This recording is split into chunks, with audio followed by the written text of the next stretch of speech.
Good evening, I'm Maciej Mikosa and you're watching World Talks. Shock and disbelief in South Korea after President Yoon Suk Yeol declared emergency martial law on Tuesday. The move was motivated by the alleged anti-state activities of the main opposition party. What awaits South Korea in coming hours and days? To discuss it, we're joined by defense analyst Tim Ripley. Good evening. Good evening. So, it seems we have just witnessed the shortest-lived martial law in human history, right? Is it all over after the president decided to lift it? Who knows? I mean, it is a very, very confusing situation with the rival groups in Parliament, the troops arriving, the troops leaving, the president issuing his statements. It's all over the show, and it's very, very unstable and very, very surprising for South Korea, which for more than 35 years has been a very stable democratic country, and all of a sudden we're at the state we are today. It's very, very surprising and has caught lots of analysts and foreign governments flat-footed. Very few of them seem to know what to do and how to react. Right, so what happened exactly and how did it come to this? Well, no one's really sure what actually prompted this, but it seems to be connected with the president not getting his budget through Parliament, and also a criminal investigation into his wife's business affairs, which he allegedly stopped, and then the Parliament tried to impeach the prosecuting officer for stopping the investigation. So the president took this very, very personally and seems to have decided that he's going to take things into his own hands. So we have a mix of the personal and the political, with the president being very unhappy that the Parliament has vetoed his budget plans. So, I mean, in many countries in Europe, this is sort of pretty normal stuff, which doesn't result in the army being sent in to close down the Parliament. So something extraordinary must have happened to make this state of affairs reach boiling point. But do you think that that President Yoon Suk Yeol really made these accusations of the opposition working for North Korea without any strong evidence? That seems fanciful. I mean, obviously the North Koreans are, sworn enemies of South Korea, but they don't call it the Hermit Kingdom for nothing. It's very sealed off from the outside world. It has very, limited influence outside its own borders. So the idea of huge spy rings in South Korea manipulating the Parliament seems fanciful, but stranger things have happened. Absolutely so. But what do you think made the president change his decision? Well, there was no bloodshed in the streets. The protest was rather limited, as it all happened, in the middle of the night.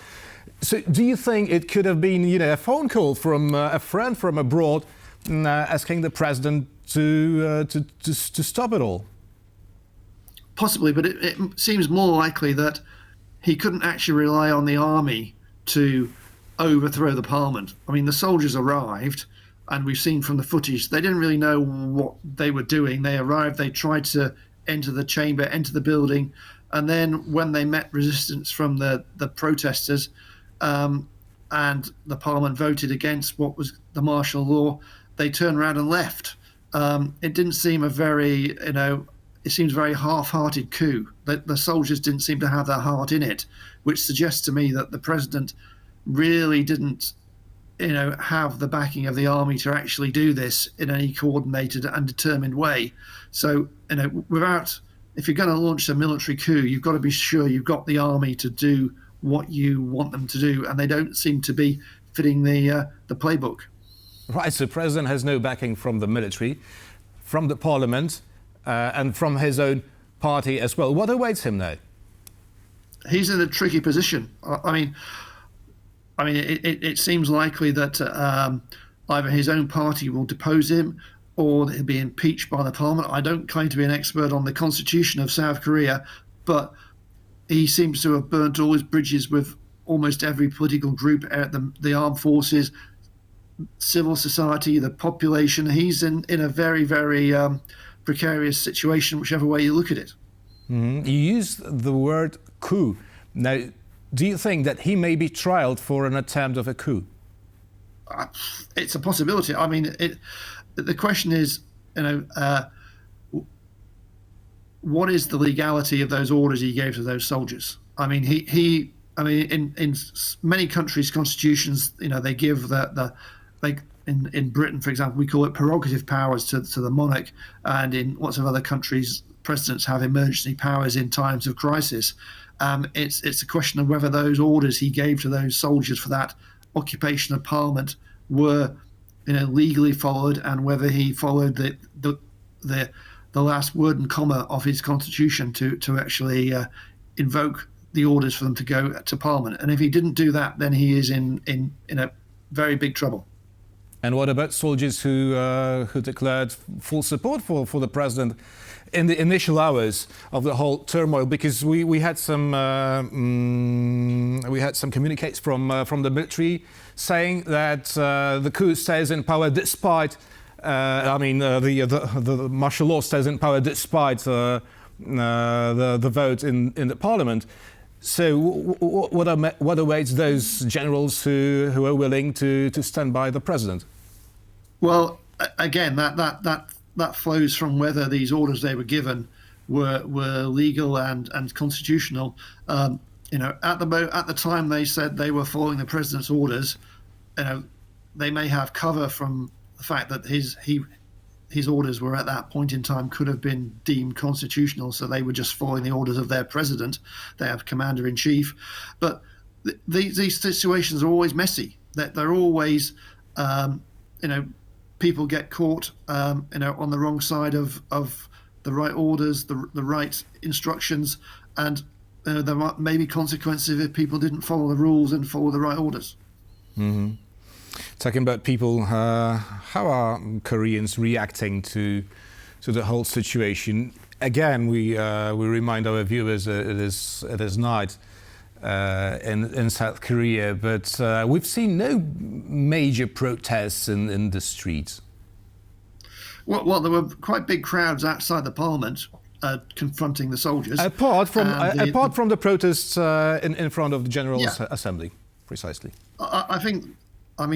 From what I can understand, it seems pretty likely that the South Korean population are pretty bemused and pretty shocked, like the rest of the world. Not expecting this, not having any idea it's going to happen, and it's the middle of the night in Korea at the moment, so everyone's just trying to work out what's going on. Mm-hmm. The US, as Washington, is very much concerned with the current situation in South Korea. Now, how does it affect the safety of the country, which is, well, still in a state of war with its northern neighbor? Well, obviously, the most important thing will be whether the army splits and divides and gets caught up in these political maneuvers. If it stays as a coherent whole, and the chain of command stays in existence, and the soldiers stay loyal to its officers, this situation will probably blow over. It's if there is a division and parts of the army line up on different sides of the political fence and become, preoccupied with the internal situation rather than watching the external borders of the country and moving away from their defensive positions on the demilitarized zone. That's when it all becomes very, very dangerous. But certainly at the moment, it seems that not very many soldiers are involved in the incident at the parliament. Most of the population and the army seem to be, going about their normal business and are probably all still asleep. So it is, it seems to be a political crisis amongst the politicians in parliament, in the presidential palace, in the capital, rather than unrest and disorder across the country. Mm-hmm. But do you think that Pyongyang may somehow try to exploit the current turmoil? Well, that's the danger if this thing becomes prolonged. If this is done and dusted by breakfast time, South Korean time, then the North Koreans probably won't have any opportunity to do that. It's if this becomes a prolonged destabilizing crisis that diverts the military from its primary defensive operations. So, that's what we've got to watch. So far, it's only a few hours into this incident, and we have to see how it plays out. Yes, but it is a crisis of democracy, as a matter of fact, right? So don't you think that they will somehow try to make profit of it? Well, no the parliamentary system in South Korea seems, threatened. So far, the parliamentary situation in South Korea seems to be holding out. That the MPs have arrived in Parliament. They've voted against the coup. They've stayed relatively united. The president seems to have backed down. The army's left the Parliament. So far, the forces of democracy seem to be prevailing as opposed to martial law forces. So, as I say, it's early days, but so far it doesn't seem to be turned into violence. Nobody's been killed. Nobody's been shot. Nobody's been arrested yet. So it all seems as if the forces of democracy are still strong in South Korea. And we wait to see how it all plays out in the next few hours. And what are your predictions for the next few hours? Well, I mean, so far the forces of democracy seem to be holding out, and it seems to be a pretty robust situation there with the parliamentarians holding firm in the Parliament building, which in a battle of wills, they seem to have a very strong will to defend their parliament and their democracy. So so far so good. Defense analyst Tim Ripley was our guest this evening, and on this positive note, we end our interview. Thank you so much, and thank you for watching, and stay with us for much more here on TVP World.